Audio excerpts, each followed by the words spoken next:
أفلح من صلى على محمد وآل محمد. اللهم صل على محمد وآل محمد. أعوذ بالله من الشيطان الرجيم. اللهم صل على محمد وآل محمد. بسم الله الرحمن الرحيم.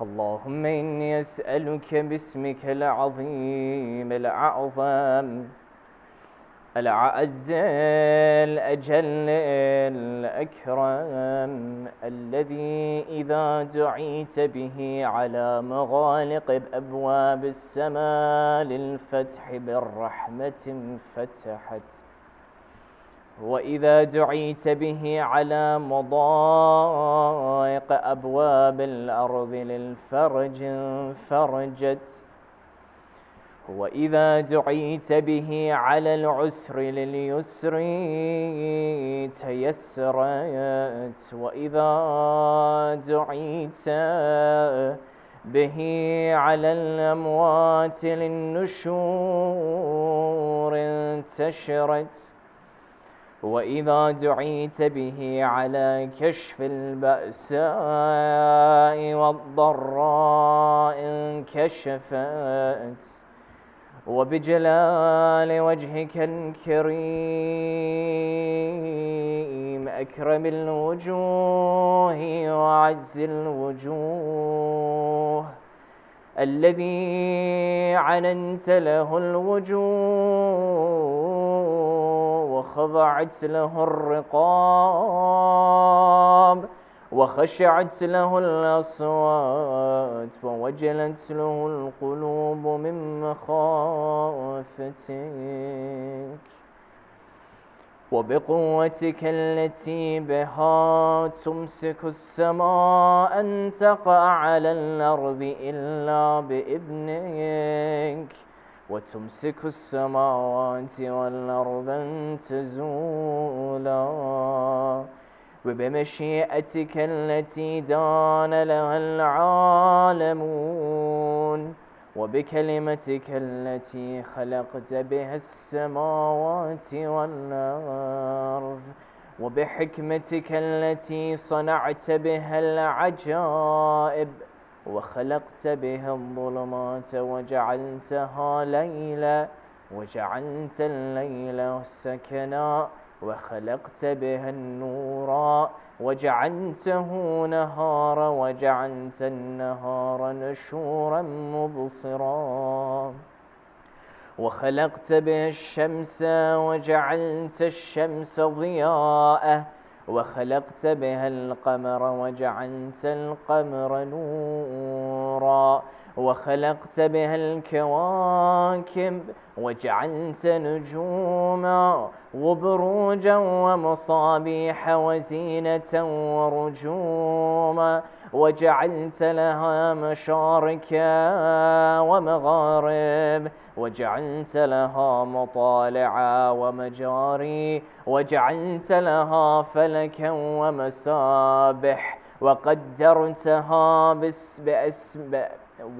وقدرتها في السماء منازل فأحسنت تقديرها، وصورتها فأحسنتها تصويرها، وأحصيتها بأسمائك إحصاء، ودبرتها بحكمتك تدبيرا وأحسنت تدبيرها، وسخرتها بسلطان الليل وسلطان النهار والساعات وعدن السنين والحساب، وجعلت رؤيتها لجميع الناس مرأى واحدا. وأسألك اللهم بمجدك الذي كلمت به عبدك ورسولك موسى بن عمران عليه السلام في المقدسين فوق إحساس كالروبيين فوق غمائم النور، فوق تابوت الشهادة، في عمود النار، وفي طور سيناء، وفي جبل حوريث، في الوادي المقدس، في البقعة المباركة من جانب الطور الأيمن من شجرة، وفي أرض مصر ب9 آيات بينات. ويوم فرقت لبني إسرائيل البحر، وفي المنبجسات التي صنعت بها العجائب في بحر سوف، وعقدت ماء البحر في قلب الغمر كالحجارة، وجاوزت ببني إسرائيل البحر، وتمت كلمتك الحسنى عليهم بما صبروا، وأورثتهم مشارق الأرض ومغاربها التي باركت فيها للعالمين. وأغرقت فرعون وجنوده ومراكبه في اليم، وباسمك العظيم الأعظم الأعز الأجل الأكرم، وبمجدك الذي تجليت به الموسى كليمك عليه السلام في طور سيناء، وإبراهيم عليه السلام خليلك من قبل في مشدد الخيف، وإسحاق صفيك عليه السلام في بئر شيع، وليعقوب نبيك عليه السلام في بيت إيل، ووفيت إبراهيم عليه السلام وميثاقك، وإسحاق بحلفك، وليعقوب بشهادتك، وللمؤمنين بوعدك، وللداعين بإسمائك فأجبت، وبمجدك الذي ظهر لموسى بن عمران عليه السلام على قبة الرمان، وبآياتك التي وقعت على الأرض مصر، وبمجدك العزة والغلبة، بآيات عزيزة، وبسلطان القوة، وبعزة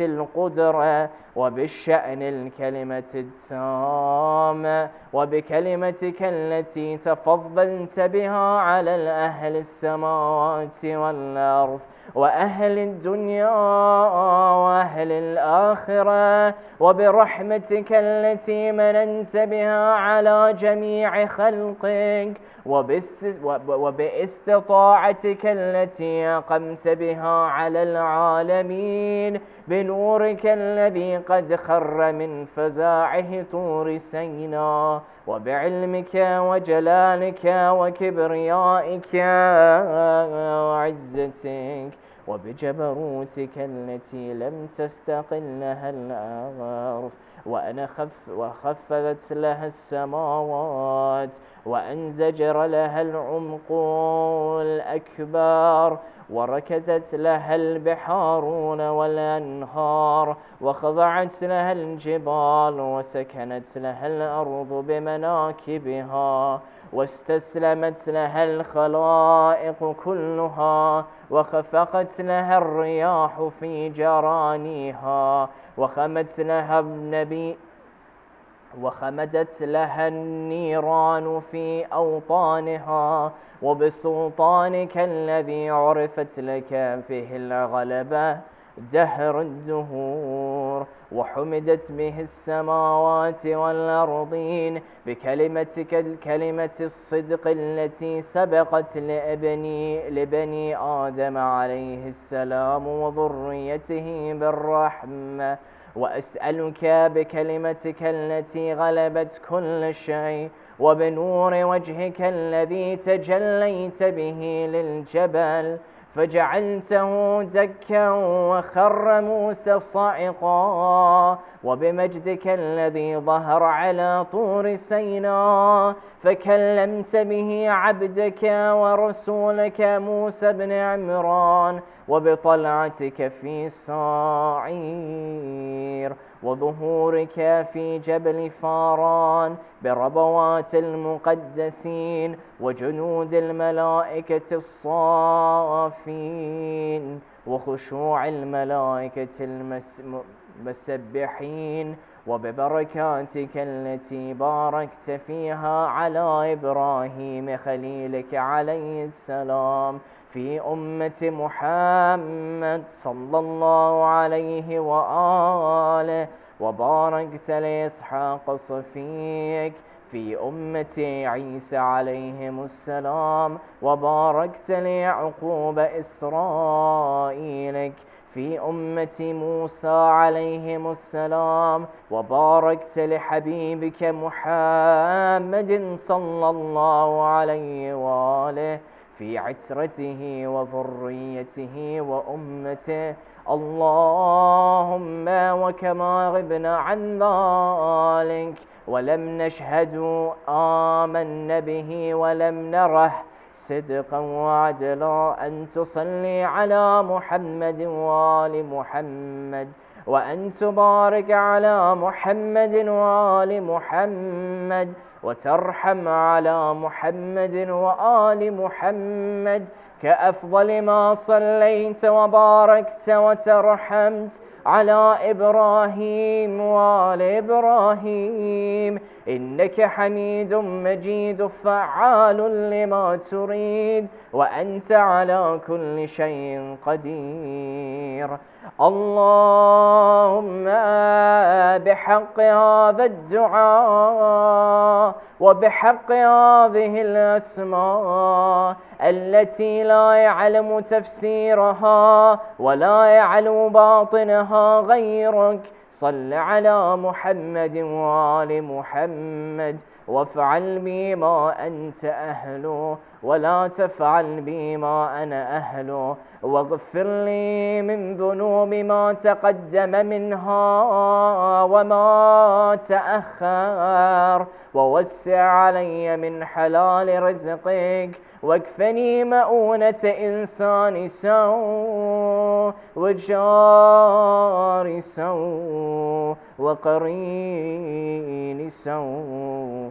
وسلطان سوء إنك على ما تشاء قدير وبكل شيء عليم آمين رب العالمين اللهم صل على محمد وآل محمد وعجل فرجهم وعادهم رحم الله من قرأ سورة الفاتحة بسم الله الرحمن الرحيم الحمد لله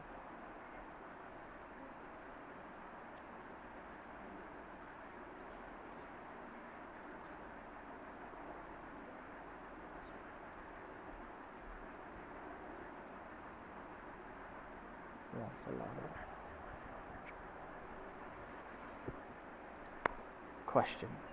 Last week we changed topic. Do we want to change topic this time again, or do we just want to do it this week? You're cool. I'm flexible.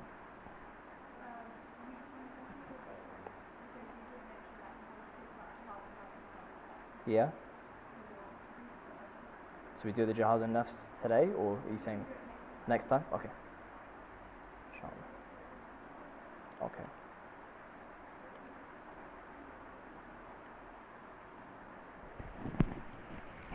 أعوذ بالله من الشيطان اللعين الرجيم بسم الله الرحمن الرحيم الحمد لله رب العالمين وصلى الله على سيدنا ونبينا محمد وعلى أهل بيته الطيبين الطاهرين اللهم صل على محمد وآل محمد وعجل فرجهم السلام عليكم ورحمة الله.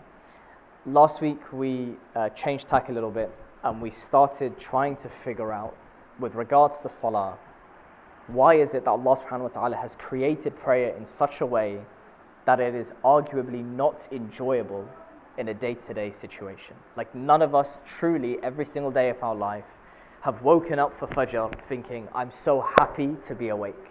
I'm absolutely elated that it's Maghrib time in the middle of dinner. It's not been made that way for us to necessarily enjoy it from the very beginning. And we said there is a good reason for it, just as the gym goer goes, and initially it's not so straightforward. Over time, he starts or she starts to see the benefit. They get a bit addicted to it. They see the fruits of their labor. And in the same way with salah, there is this initial time where we struggle. And it's designed for us to struggle, to then eventually start to see the fruits of it. And we started speaking about, don't compare yourself to the guy who's been praying perfectly to 40 to 50 to 60 to 80 to 90 years, because we may never reach that level. Look up to them, but don't compare yourself to them. There's a big difference between the two. So that was the general gist of last week. And I wanted to take many steps back. And as you see, this is session 1 of a series of sessions that we have on salah given by Shaykh Al-Riza Panahiyan. And we're going to take it right back almost to the purpose of salah, rather than last week, which was the wake-up call of, actually maybe this topic resonates with me, so maybe I'm going to listen. And then this time it's like, okay, it was worth listening last time, and we're going to dial in even a little bit more today. And we're going to start with this point here of the relationship between worshipping and buoyancy and vitality of spirit. And when we talk about buoyancy and vitality of spirit, I'm pointing at that feeling that many people in today's day and age, even if they buy everything that they want, even if they consume whatever they want, even if they never ever give in to even if they always give in to all of their desires, they still can sometimes fall into this trap where life just isn't good enough. It's all temporary. There's nothing long-term in terms of that satisfaction. They'll give up from doing something haram, they'll stop doing something haram, and they'll feel more benefit from there than if they're going to just consume things day to day and eat and eat and eat. They just won't get that same satisfaction. But giving up something haram takes them closer to Allah and somehow gives them an extra level of satisfaction that can't be explained. And this is what, when we talk about this worship, buoyancy and vitality of spirit, I'm pointing to that feeling where you don't feel you've got that buoyancy in your step. You feel things aren't quite moving. It's like an old car just cranking and just not charging up. You're like, well, hold on. I'm in my mid-20s. I should be buzzing. I'm in my 30s. I'm in my 40s. I should be buzzing. Why is it that I feel like this old car? Because all of us want to live a happy life.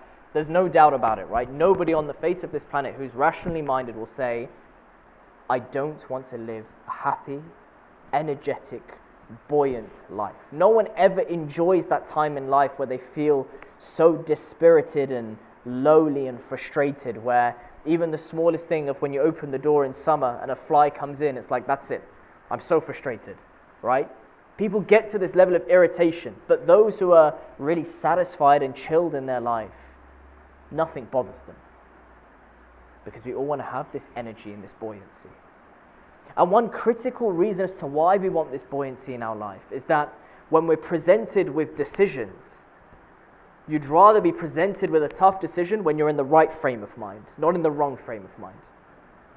I know, for example, my wife wants me to do something. She won't ask me when I'm hungry, she'll ask me when I've eaten, because I'm in a better state of mind. I can see things better, I can make a better decision. Business people, they always say before you start your day, make sure you're not bringing in the stress of the previous day, leave it all behind, and start that day very fresh. When you're in the right state of mind, you see things differently, you react to things differently. And therefore in life, when we know we're making decisions 24/7, every millisecond of the day, the more that we're in a better state of mind, the more that we're buoyant, the more likely we're going to make the right decisions, the more likely we're able to share love and mercy and forgiveness. Find someone grumpy and ask them to forgive you, versus when they're in a better mood and ask them to forgive you, there's more chance in the latter than the former. So we see the necessity of us needing to experience an energetic and buoyant life because it helps us make clear decisions. And in addition to that, I'm going to link this back to Salah, don't worry. In addition to that, when we're experiencing this very sweet life, we become that much more dearer and attractive to Allah subhanahu wa ta'ala. We become way more grateful. We become way more appreciative. Again, if you're frustrated, angered, it's very difficult for you to step onto the prayer mat and to be really in a sense of, I love my Lord. Whereas if you're well looked after, you've slept well, you're well nourished, you're able to sit back and think, you know what, I can actually feel myself in a much more grateful manner than I was previously. And as a result, I prostrate for longer. I engage in my prayer for longer. I'm completely immersed by, as we mentioned many months ago now, the miraculousness of the world that Allah has put right in front of me that I've never thanked Him before for. And now I'm like, I've got all the time in the world because I feel so at ease, I don't feel under pressure. I can now worship and thank Allah a lot. وَاذْكُرُ اللَّهَ كَثِيرًا. And I remember Allah plentiful. So how can we get ourselves in this state of mind whereby I always feel buoyant, where I'm always like that Duracell bunny rabbit that is constantly charged? I'm never on that low level. I'm constantly fully spirited. And what should we do so that we're not so thirsty for the enjoyment from sin that when we see it, we're like, oh, I could really engage in a bit of that. Or, oh, I could really give up a bit of that. How do we avoid falling into that trap and instead having this clear sight and beautiful view on life? And our holy sixth Imam, Imam Ja'far and Sadiq salawatullahi wa salamuhu alayhi, Allahumma salli ala Muhammad wa ala Muhammad, gives us a beautiful hadith about this. And just reflect on this. If this is the one thing you take home, let it be this hadith, where it's reported to say, خَلَقَ اللَّهُ الْقَلْبِ. God has created a person's heart. Look at that first fact. God created a person's heart. So if you have an issue with your heart, with your spirituality, with your life, don't go to anyone but Allah subhanahu wa ta'ala. And if you go to someone else, recognize Allah has given them to you in your life to go and seek help. خَلَقَ اللَّهُ الْقَلْبِ. How? طَاهِرًا صَافِيًا. Pure and clear. There shouldn't be any legitimate reason as to why your heart isn't pure and clear, because it started that way. Maybe it's our doing that turns it moldy, that turns it dark. خَلَقَ اللَّهُ الْقَلْبَ طَاهِرًا صَافِيًا وَجَعَلَ غِذَاءَهُ الذِّكْرُ وَالْفِكْرُ وَالْهَيْبَةُ وَالتَّعْظِيمُ. And He's ordained for its food, the heart's food, to be what? Dhikr. The remembrance of Allah. Wal-fikr. The remembrance of His adjectives, of His signs, of His manifestations, of His titles. Wal-haybatu wat-ta'zeem. And paying close attention to Allah's greatness and grandeur. So if we just take a step back from that, if you feel that at any point in your life your heart is frustrated, it feels full of noise, it feels distracted, in the same way that the car's struggling to move, you're going to check the fuel. The fuel is what feeds the car. If you feel your heart is struggling to move, check the fuel for your heart. خَلَقَ اللَّهُ الْقَلْبَ طَاهِرًا صَافِيًا وَجَعَلَ غِذَاءَهُ الذِّكْرُ. Am I remembering Allah? Am I thinking about Allah's adjectives and His greatness? Am I paying attention to His greatness and His grandeur? Because if not, maybe I'm finding myself completely swarmed into this tiny, tiny hole. And I'm tunneling into this gap where I feel no one can help me. But if I was to just lift my head and remember Allah's greatness, I'll remember, actually, He's kept this roof up for the last 20 minutes. He's kept this heart beating for the last 30 years. What a great being. I'm actually completely safe. When I put all my worries to His greatness, I'm completely safe. I'm completely fine. And we can emerge from that tunnel. So if we're able to nourish our spirit by worshipping Allah and remembering Him, our life will eventually be filled with this vitality, with this happiness, with this energy, with this buoyancy that we really want. And it becomes sweet even when we have the most minimal of blessings and gifts in front of us. To some, a blessing and a gift will be a Lamborghini. To others, it will be a Renault Clio. To others, it will be food. To others, it will be their next heartbeat. To others, it will just be the breath. To others, it will be the fact that I have my Lord. It's relative to each person. Because ultimately, our main need is for Allah subhanahu wa ta'ala Himself and nothing else. That's all we require. And the Quran is very clear, Ya ayyuhan nas, antumul fuqara o ila Allah. People, it is you who are in need of Allah subhanahu wa ta'ala. You are faqir unto Allah subhanahu wa ta'ala. Without Allah, you've got no battery. You're drained. You're out. You're running on empty. You're dejected. All of your energy comes directly from Allah subhanahu wa ta'ala. He is the source. مُدَاوَمَةُ الذِّكْرِ قُوتُ الْأَرْوَاحِ. Assiduity, the constant or close attention to what one is doing in remembering God, is the strength of the souls. It all comes from Allah according to Amir al-Mu'mineen. Worshipping is this connection where we plug ourselves and our souls into the mains. And the mains is Allah subhanahu wa ta'ala. He gives us that energy. So when we feel low, we plug into Allah subhanahu wa ta'ala. We assess, have I come away from Him? Have I deplugged myself? If the mains here tells me it's 3 prongs, and if Allah tells me if you want to connect to me, it's through these 3 prongs, I'm like, no, I'm going to do it my way. I'm going to do it with 2 prongs. Guess what? It's not going to work. So I need to inject into Allah in the way that He's commanded me to, not in the way that I think is right, because I don't understand the electrics. I'm not an electrician. So worshipping is the way for us to get this vitality, this buoyancy in our life, this clear vision that then comes as a result. And through this following and worship, this life of servitude becomes sweeter. And in the same way that you see a young baby finish an embrace with their mother and how happy they are, how joyous they are, how they've literally just had everything they could have asked for in the world, in the same way, once we have finished recharging our batteries like the Tesla that's now ready to go, we're now ready to go in our life. Until that very next prayer where we recharge again. And we're ready to experience that life in such a wholesome way. And the opposite of it is true. That even if we have all of these banquets in front of us, even if we have all of the friends that we could ask for in the world, even if we had all of the followers and all the likes in front of us in the world, if we're not connected to the Creator, to the source of all, then we're dejected. وَمَنْ أَعْرَضَ عَنْ ذِكْرِ فَإِنَّ لَهُ مَعِيشَةً ضَنْكَ. That whosoever turns away from my remembrance, his life shall be narrow. There's only so far Boris Johnson can go. There's only so far Donald Trump can go. There's only so far that Fir'aun can go. There's only so far I can go if I continue to be disconnected from my Lord. Why? Because then we're not as energetic as we could be. And Shaykh bin Nahyan uses this quote that he's come up with, and I find it beautiful. Where he says, that which causes a person to be able to enjoy the minimum blessings of the world and not to feel that he needs to sin is worshipping.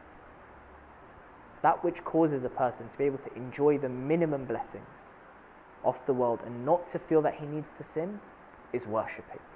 Worship is the solution. Salah is the solution. Yes, it's a must, it's a commandment, but there's a value in its commandment. And there's a value that we'll only realize once we invest in it. And as we said last week, you can't just say, the gym's a useful place to go for the first morning and then be like, I didn't feel it. You've got to go week 1, week 2, week 5, week 20, week 40, and then you're like, wow, actually, I feel better. It comes with the effort and the time and the energy that you put in. However much you put in, the more you get out. Same example of the Tesla. You plug the Tesla in for 30 seconds. Yeah, it's going to be charged, but not quite as charged that it's at 100%. If my salah for me is 1 minute, it's only going to do so much good. If my salah for me is delayed by 3, 4, 5 hours right until the last moment, for all that time I'm going to feel dejected. And I'm leaving it so late to reconnect, to recharge. Now you can imagine, if the Tesla needs to move urgently, but it's on 1% battery, no chance. If I come across a sin and it was salah time 10 minutes ago and I haven't recharged, guess what? The chances are I'm probably going to struggle. So I recharge on time. Just like how you treat your car, treat your soul, but hopefully you treat your soul with more care and diligence than you'll treat your car. So worshipping is what? Practically, it's when you stop what you're doing. You stand in front of your Creator in the way that He commands you to. 3 plugs, 3 plugs. Wudu, wudu. In the middle of the night, in the middle of the night. In the middle of the day, in the middle of the day, in the middle of the evening, in the middle of the evening. And I think about Allah. And I remember Allah. And all of my movements are in accordance to whatever He ordered me to do. No ifs, no buts. because I want to recharge to the best that I can, and He's told me how to do that. And worshipping in the special sense is obviously us just talking about salah. Now some may, again, because we think we're critical thinkers now and we think we're all really smart and we can outsmart the teachings of the perfect faith, we try and come up with these devil's advocate arguments, and sometimes they're worth looking at. So someone will be like, I'm a logician, I'm a smart Western-born academic, so I'm going to give my counter, which is, actually, Sadiq, we don't need to go into life full of energy, we don't need to be so buoyant, you're just over-egging it. Imam Bakr alayhi salam replies to this, and he's reported to say, whoever is lethargic in the affairs of his life will be even more lethargic in the affairs of his spiritual life in the hereafter. I.e., if you're the sort of person, if I'm the sort of person who on a Saturday, it's 11 a.m., I'll sleep a bit more. Midday, I'll sleep a bit more. 1 p.m., okay, I'll get up.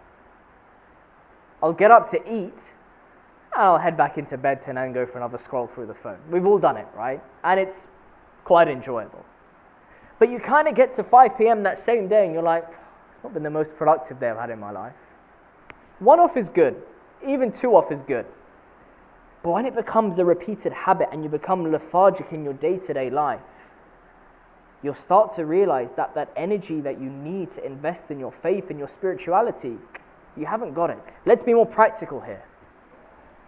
You lie in, and suddenly spirituality says to you, okay, it's time to give up that thing which you know you need to give up. Let's call it music.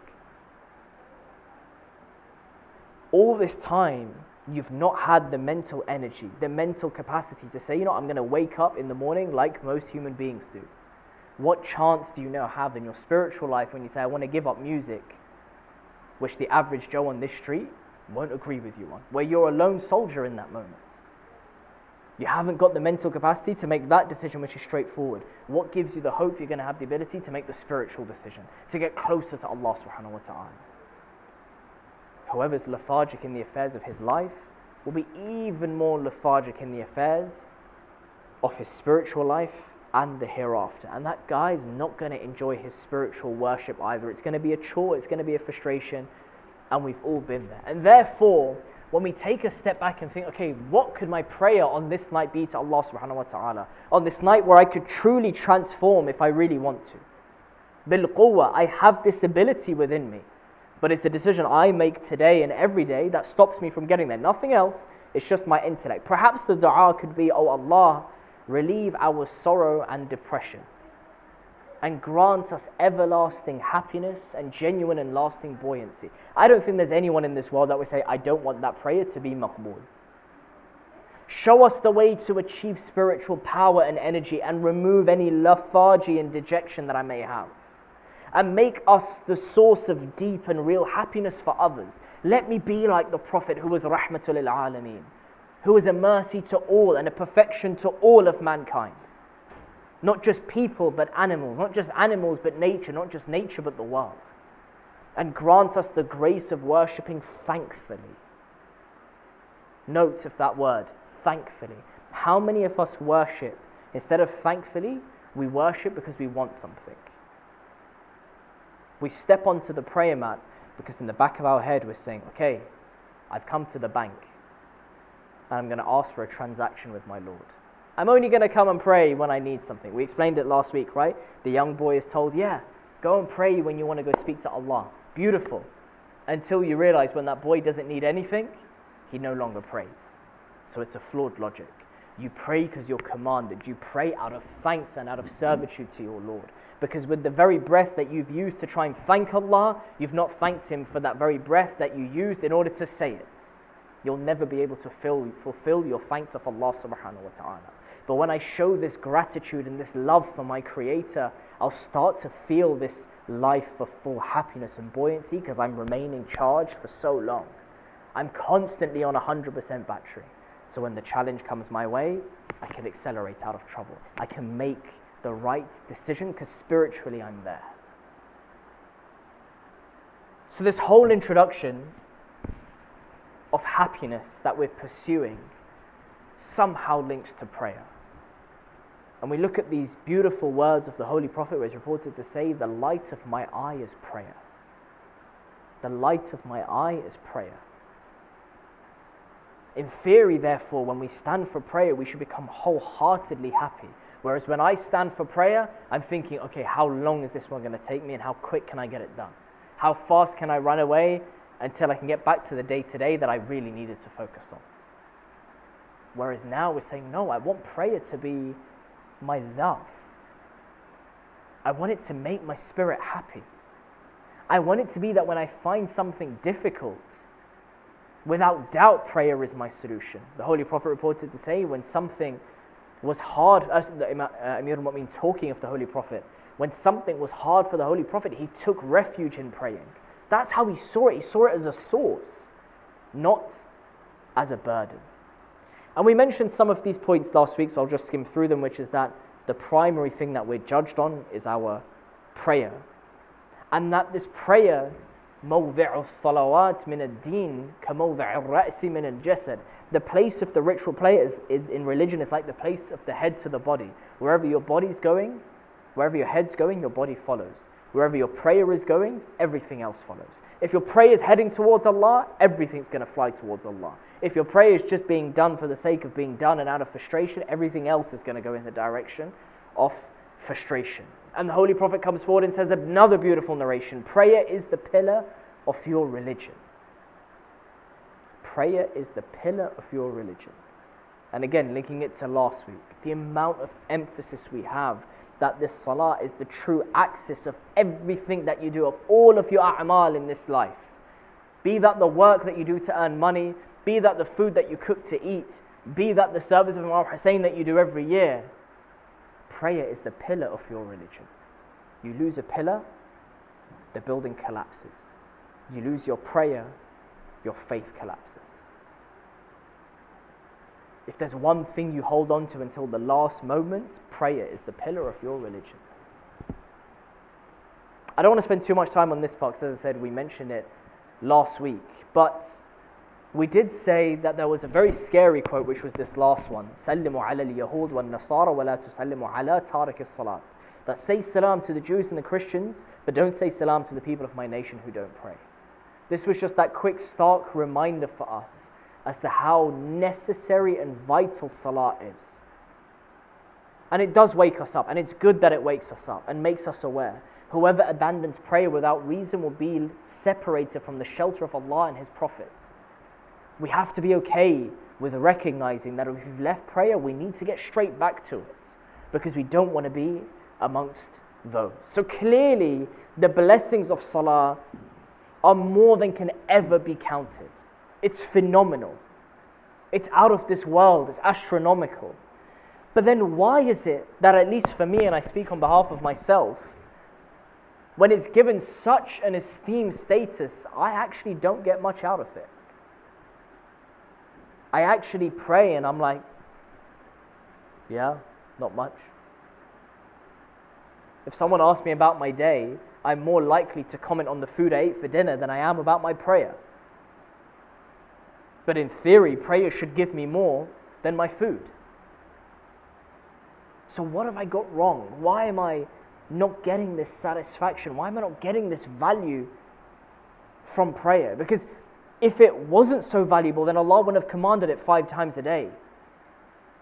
It's out of His mercy that He's saying, come and collect all of this love and benefit and growth from this prayer. And therefore I command you 5 times a day to do it. So we need to try and understand and analyze, why is it so highly recommended for us? And interestingly, when you come across people who are buoyant, who are flying in different realms, as if they don't live on this earth, as if the debt that you both spoke about affects you but doesn't affect them, the death of their parent doesn't affect them, the death of their family member doesn't affect them. You're like, how? How are they so buoyant? How do they always make the right decisions? What is it about this individual? In many cases, you'll find it's because their prayer is so on point. I always talk about that line from Sayyidah Zainab, and we'll never get sick of it. مَا رَأَيْتُ إِلَّا جَمِيلًا. That I saw nothing but beauty on that day when everything was slaughtered in front of me.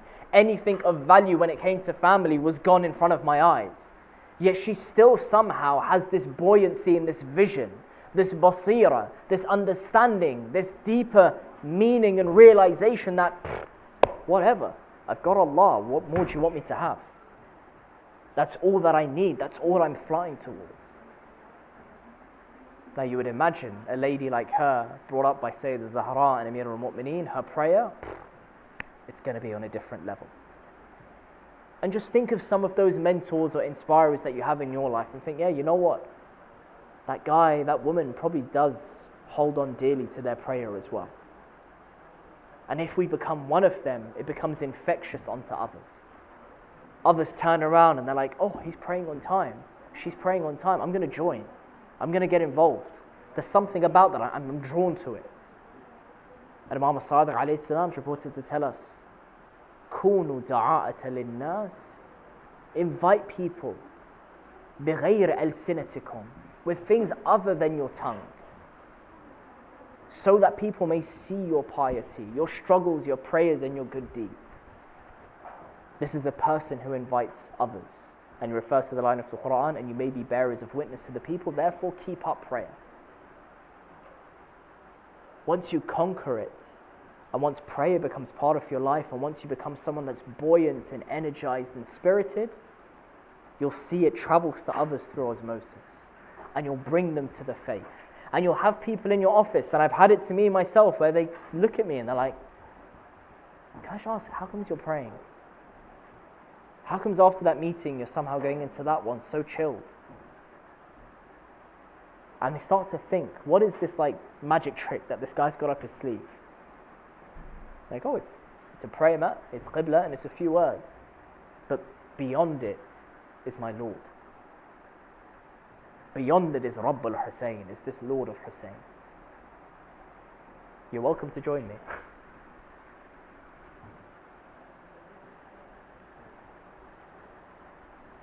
In life, we're always told that as you go through it, make sure you have a mentor, right? If you're a sports person, they say try and find a mentor to help you improve. If you're a student of the faith, they say go find a mentor, perhaps a teacher. Even in work, they now assign you mentors, right? Outside of your business line, they'll say go and have a mentor in another part of the business, so you can go and speak to them. Imam al-Sajjad, هَلَكَ مَنْ لَيْسَ لَهُ حَكِيمٌ يُرْشِدُ. I love this. Whoever doesn't have a wise person to guide him has perished. So the necessity of a mentor is very, very, very clear. Why? What is the value that a mentor brings? If you think about, and I don't think any of us really have one of these, but maybe after today's session we'll realize we do. If you were to try and think of what makes the perfect mentor, you're thinking of someone who is always there, no matter what situation you're in. No matter what time of the day, when you're in need, they're on the other side of the phone, or even better, they're calling you. That mentor that always has the perfect answer for you in that moment of struggle. That mentor who doesn't necessarily say this is what you should do, but they listen more, and they ask you, so what are you going to do about it? And they help you clarify the situation for yourself, no matter how intense it gets. And no matter what, they'll never, ever leave you. Now you're thinking, maybe that's possible. Maybe it's possible to find someone that way. I'll guarantee you that it's not possible to find someone of those traits who will be with you from the moment you are baligh until the moment that you die. Because it's likely they'll fall ill or they'll die before you. But Allah has given us a mentor that will never leave us. That has been there from the day we became baligh or the day we became baligha until the last breath that we'll ever take on this planet. That has never, ever, ever been late in timing, nor will it ever be late in its timing. It will be a mentor that will always be there to remind you, but never there to force you. It'll always leave you to make the decision. And no matter how hectic it is, no matter how bankrupt you are, no matter how lonely you feel, no matter how stressed you are, it will still knock on your door, and that is your salah. Shaykh Nahyan, a bit of a tangent, but he says something so beautiful. He says, you know, if you were to ask the average person about the time of prayer, they'll say, yeah, I've got a window to pray. And you're right, you have a window to pray. At the moment, from roughly 1-ish until 9 p.m.-ish. That's kind of the window that you can pray. And you're not doing anything as a sin if you pray at 9 o'clock versus if you pray at 1 or whatever. It's not a sin. Obviously, there's more blessings if you pray on time, but there's no sin. You have the window. It's like, but some of us are seeing prayer wrong. We're seeing the time of salah wrong. Why?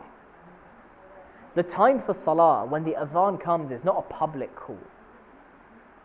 What? It's not a public call? No, it's not a public call. 104 today was not a public call. It was a private call. Why? Allah subhanahu wa ta'ala, we agree, and we said in our first sessions on Tawheed, is all wise, right? He's all wise. He's infinitely wise. Anything that he does is with reason. He doesn't create out of something that he feels, because he doesn't feel. He doesn't have greed. He doesn't need to seek pleasure for himself like we do. No. He only does things out of wisdom, absolute wisdom.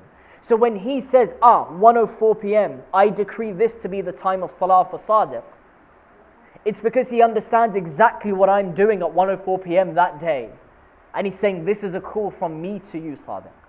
That whatever you're doing at this moment, I'm giving you the opportunity to make the decision.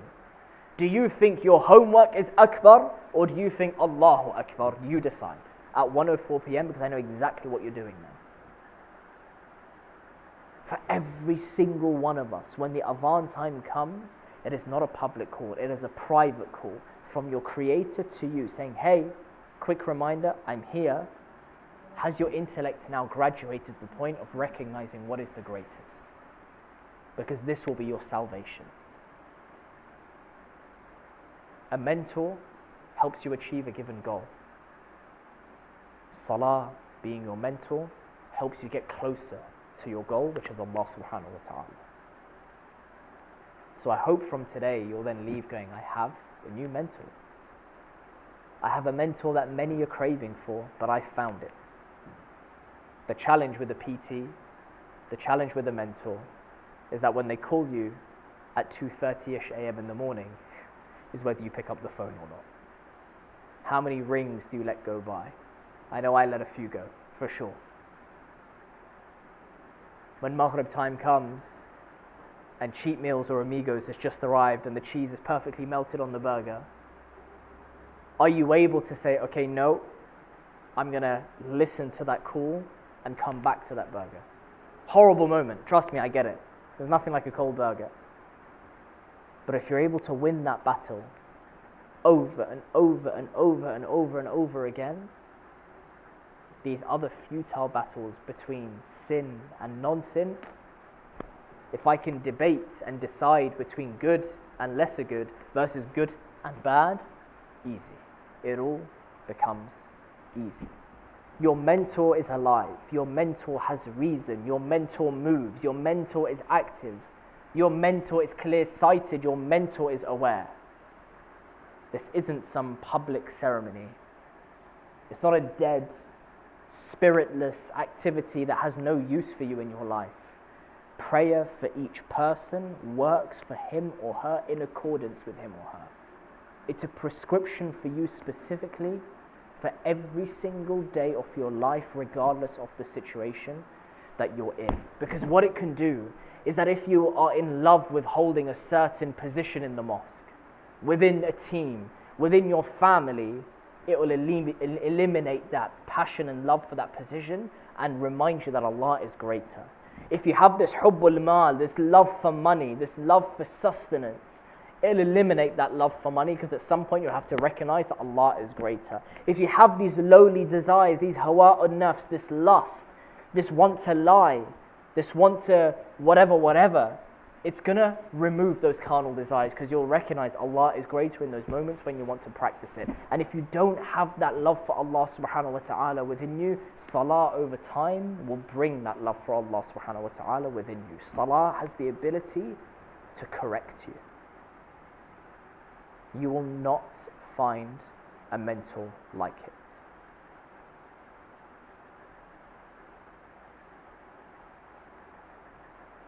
I think we'll leave it there, inshallah. Maybe next week we can talk about some of the effects of a good prayer.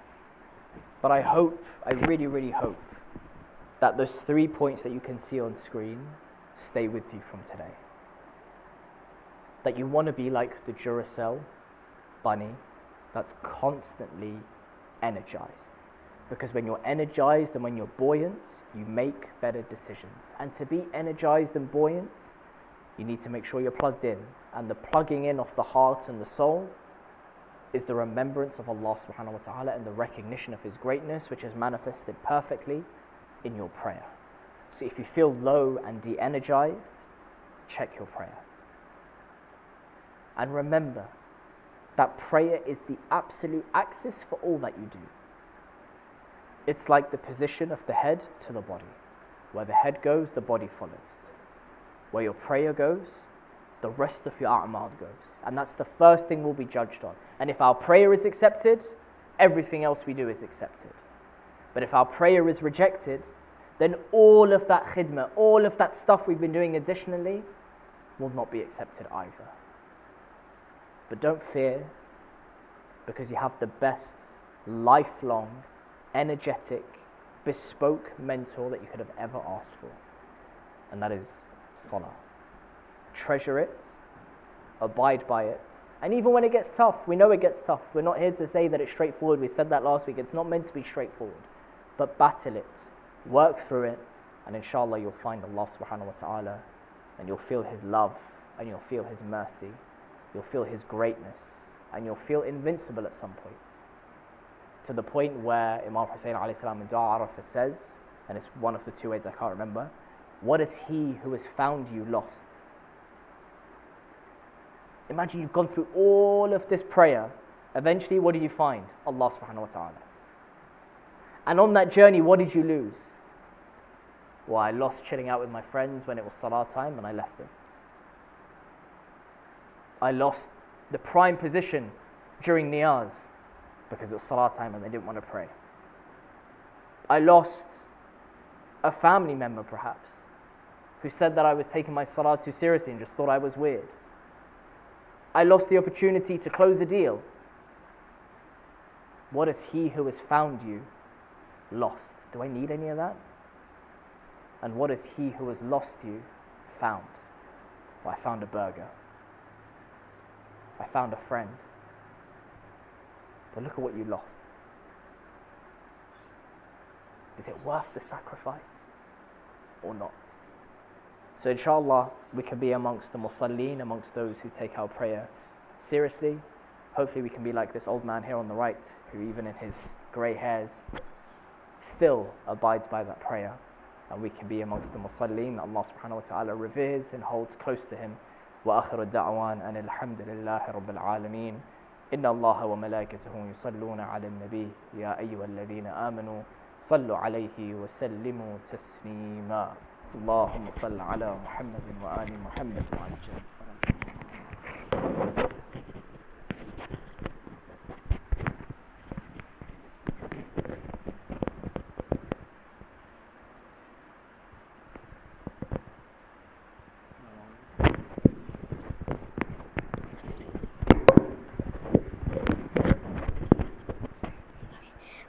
زیارت وارث پرتا अपने जानब से अपने वालिदैन की जानब से अपने अहलियाल की जानब से जिंदों की जानब से मुर्दों की जानब से नज़दीक नियत क़ुर्बत अल्लाह बिस्मिल्लाहिर्रहमानिर्रहीम अस्सलामु अलैका या अबा अब्दिल्लाह السلام عليك يا ابن رسول الله السلام عليك ورحمة الله وبركاته السلام عليك يا وارث آدم صفوة الله السلام عليك يا وارث نوح النبي الله السلام عليك يا وارث إبراهيم خليل الله السلام عليك يا وارث موسى كليم الله السلام عليك يا وارث عيسى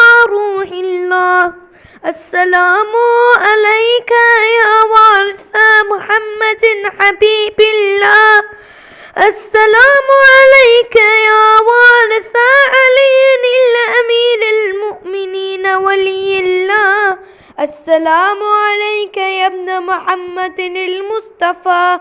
السلام عليك يا ابن علي المرتضى. السلام عليك يا ابن فاطمة الزهراء. السلام عليك يا ابن خديجة الكبرى.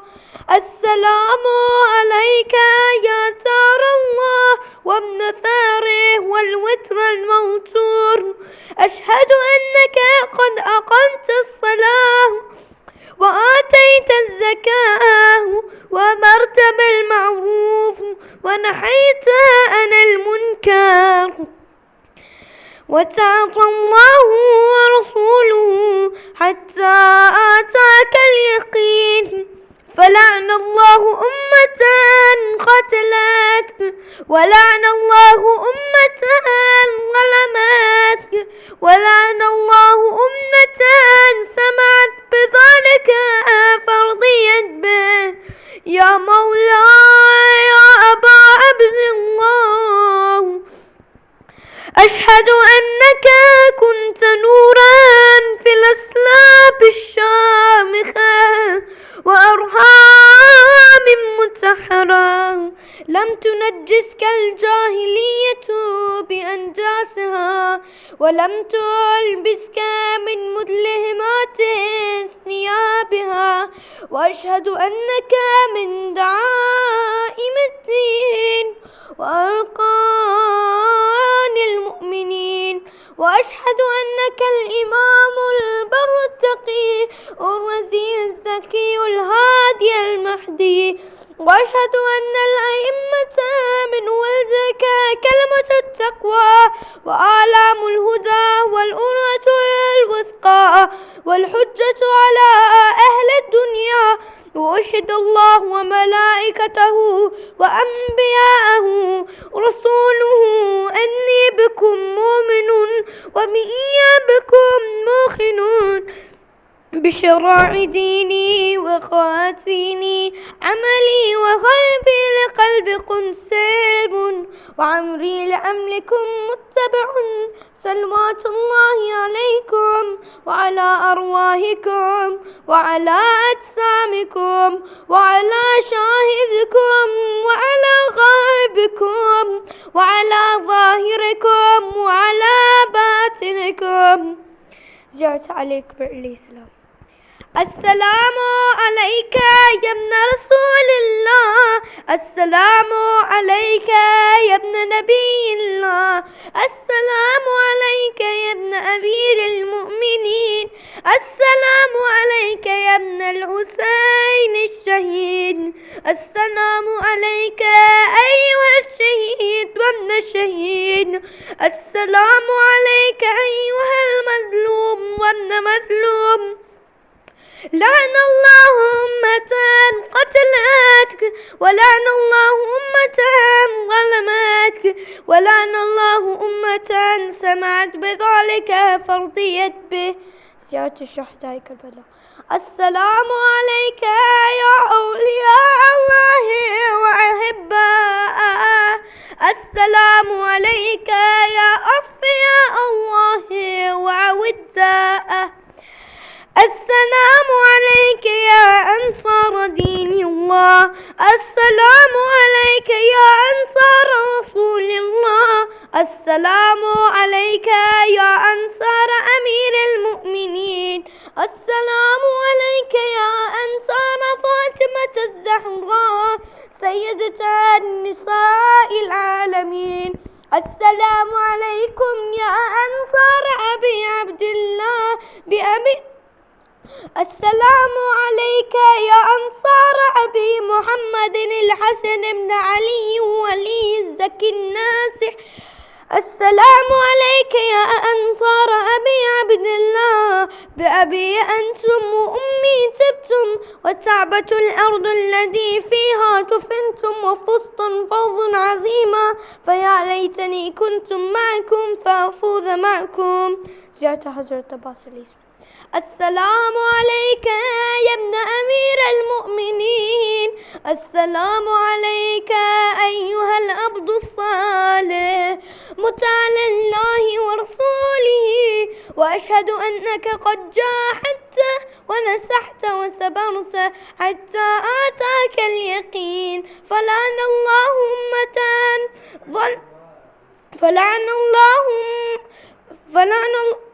الله الظالمين لكم من الأولين والآخرين وألقيهم بذرك الجحيم.